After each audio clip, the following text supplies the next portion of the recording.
Bon pour la santé, Serge Rafal est avec nous ce matin, comme tous les matins. Bonjour Serge. Bonjour Inanna. Alors aujourd'hui, vous souhaitiez nous alerter, Serge, sur le tabagisme des jeunes et les moyens possibles pour le freiner. Oui, Ilana, car le tabac est responsable de plus de 8 millions de décès dans le monde et de 75 000 par an en France.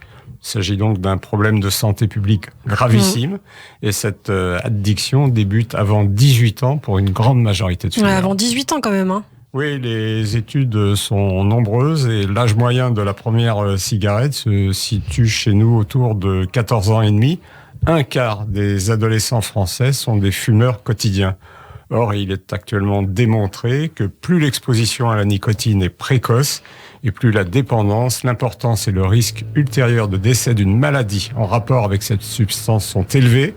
La maturité cérébrale étant loin d'être achevée avant 18 ans. Et on le sait, pourtant, des mesures ont été prises pour tenter de dissuader du tabac. Bien sûr, vous les connaissez. Nous avons tous pu constater que l'affichage sur les paquets de slogans tels que « fumer tue », des images terribles évoquant les maladies graves déclenchées par le tabac, donc peu d'efficacité chez les adultes et encore moins chez les jeunes qui pensent, comme pour le Covid, que ça ne les concerne pas. Que faudrait-il faire alors ? La revue de la littérature montre que l'interdiction de vente aux mineurs constitue en réalité la mesure la plus efficace à condition d'être appliquée réellement et sévèrement. Mais chez nous, nous pouvons déplorer qu'elle ne le soit pas tout à fait. Alors, faut-il mettre des amendes malgré quand même le caractère assez liberticide de la mesure ?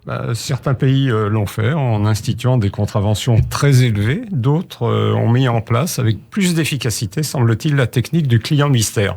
Elle consiste à demander à un mineur d'effectuer une tentative d'achat sous la surveillance d'un inspecteur en civil qui sévit ensuite lourdement en cas d'infraction. Et pour prendre un autre exemple que peut-être on pourra suivre, le Québec a mis en place un système adapté de formation et de contrôle des détaillants de tabac. Ils avaient constaté que la disponibilité moins effective du tabac pour les plus jeunes contribuait à une diminution de l'entrée dans le tabagisme des adolescents.